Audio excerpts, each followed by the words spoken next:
Welcome to a new episode of Minds of the Nile podcast, brought to you by Information and Decision Support Center. And we are still continuing our exciting conversation with Egypt's fashion ambassador, Ms. Farida Temraz, and the founder of Temraz Haute Couture.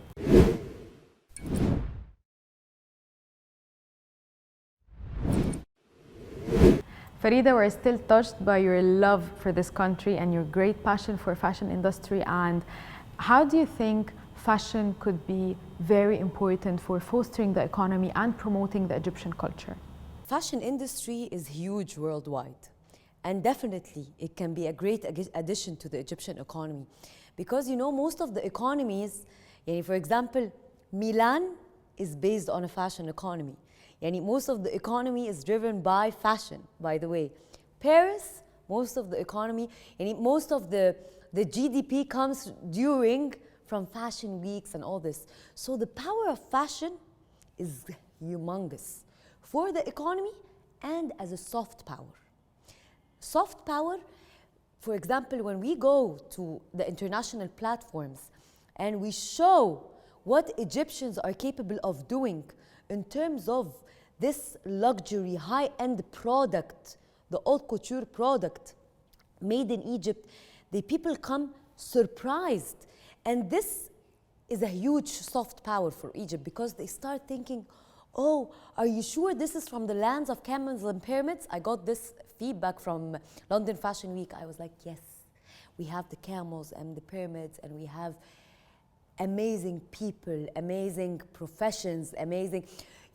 And believe it or not, I've had a lot of guests coming from Fashion Week because they're curious to see Egypt after they've seen the collection, because they don't know how this collection comes from Egypt. Yes, it comes from Egypt, and when you come and see how Egyptians do everything, you will be surprised. So it's part of marketing for our own country, the place where we were all born, the place that I feel Egypt also is one of the rare places where everyone deals as a family, and this is a very unique edge, by the way. So basically, Egypt.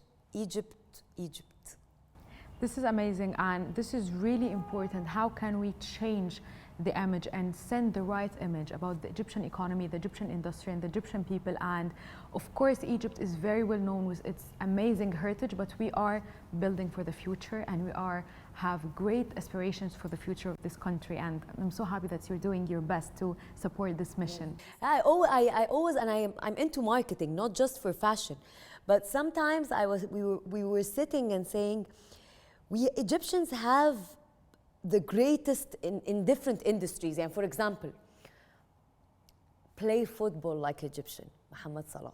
Save a heart like an Egyptian, Sir Mahdi Yaqub. Do fashion like an Egyptian, Temraz. I see that Egyptians are really going places. We have a filmmaker who showed one of his movies at the Oscars. We have. So Egyptians are actually going places right now. And fashion has a huge effect on the economy. I've noticed it. When I always go to Paris Fashion Week and Milan, I see how economy and fashion are directly proportional and related. So we could definitely make a great use of this in Egypt, and this is what I'm trying to work on. And as a soft power too, soft power is very important, by the way. We need to show the world what the Egyptians are capable of doing. The product, like they've never saw it before.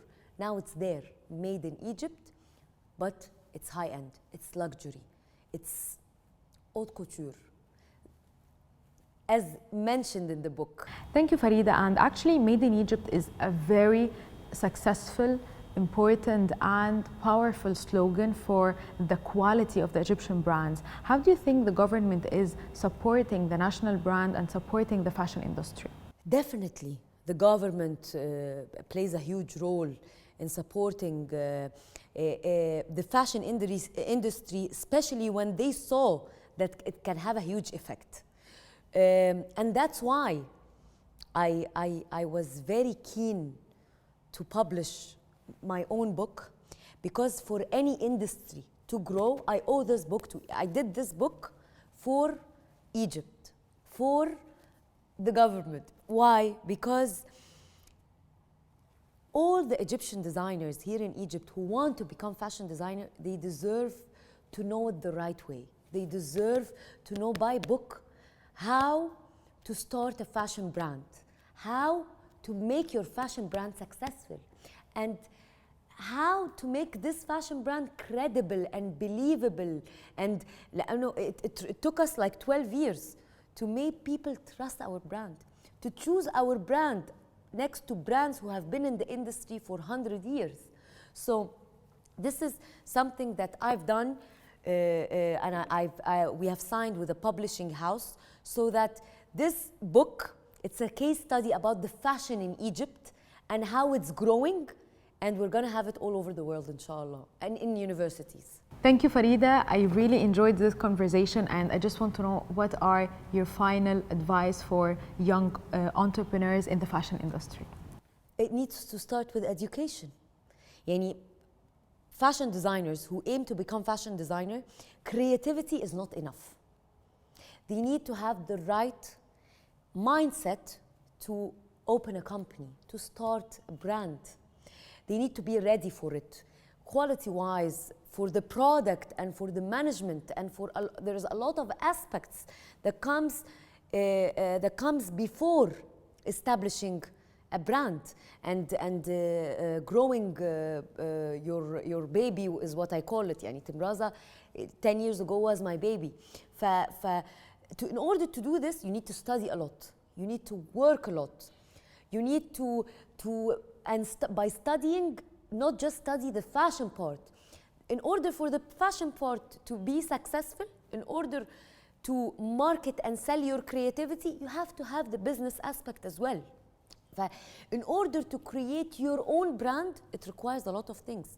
But not everyone loves fashion, have to create their own brand. They can work in brands to strive an industry. At the end of the day, I won't be able to do it alone. I need a team who loves fashion as much as I do, and we grow all together. So the message for me to upcoming fashion designers who want to work in brands or want to start their brand, they need to study. They need to be well prepared. As I always say, proper preparation makes perfect performance. That's basically, and I've worked every season, we make sure that we give back to our community. And since I'm a very academic person, we talked before about the 3 C's: consistency, concentration, continuity. I have also the 3 P's: people, planet, profit. Okay, if I'm doing profit with my dresses, okay, and I need to give back to these people. So every time we come back from Fashion Week, we have a corporate social responsibility. We have a social responsibility, Temraza towards its country, Temraza towards its people. We have collaborated with Bahia, مستشفى الناس, إدارة العمليات الخاصة, the special ops operations. We have done the campaign with the Ministry of Foreign Affairs, كلنا سفراء لمصر. We're all ambassadors of Egypt. بصيرة, Egyptian Autism Society, 57 357 57357, the hospital. You name it. It's very important to give back to your people, to give back to your community. It's not about just succeeding. No. Part of succeeding is succeeding with the people around you. Is feeling that you're really doing an effort, is that you're doing an effect, a cause and effect. So people and planet. We need to take care of our country. Keep it clean, less pollution. And that's why 6 years ago, I've delved deep into the green fashion, into the eco-friendly fashion, trying to make fashion without polluting my planet, because it's important. This is where we live. We always, there's a saying, you always take care of the place you're living at. Even the place when you go to a guest, you need to take care, برضو. You need to take care as well. So it's very, very important. People, planet, profit. And I always start with people, by the way. And profit is the last. This is really important, Farida, and talking about green fashion and sustainability is very important. Tell us more how you do this in your industry. 6 years ago, I went on a program, on a scholarship program with the Dutch Ministry of Foreign Affairs, and we were studying in Amsterdam the concept of green fashion, the eco-friendly fashion, how to create fashion without polluting the community or without polluting the environment and taking care of your planet. So basically, since then, I've created a collection. It's a couture collection in denim. So we created it in denim because denim is a representation of women empowerment. So we wanted to do evening dresses in a fabric that is very empowering, like the denim. So when we did this project, it brought a lot of light to my education, and I felt like we need, every time I create a collection, we have to have set of rules and regulation before creating the collection, because we need to save our community and we need to save our planet. And this has been implemented since I came back from the scholarship I had with the Dutch Ministry of Foreign Affairs. And we created this denim collection, which created a huge buzz in the US, by the way, and globally. But the campaign wasn't that well known in Egypt. But lately, I've been receiving a lot of questions about green fashion, what does it mean to do eco-friendly fashion? So this is very good because people became more aware of how you can have green fashion. And actually, I've included it in this book, talked about it a little, that you can do fashion. And a very simple example, my upcoming collection, which is a huge surprise for everyone, I utilized 100% the green fashion concept. So it's very important, and I urge all fashion designers to work while putting in mind the planet. Thank you, Farida. I really enjoyed this conversation, and I just want to know, what are your final advice for young entrepreneurs in the fashion industry?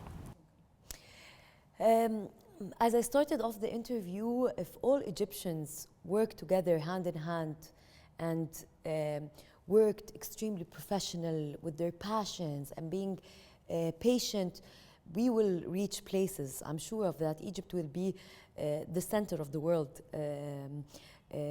But this is something I always say, and I always close with.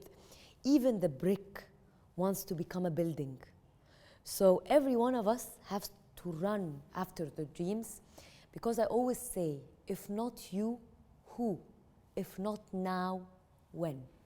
Thank you so much, Farida, and that was the end of this interview with Ms. Farida Temraz, and please stay tuned for more episodes from Minds of the Nile podcast.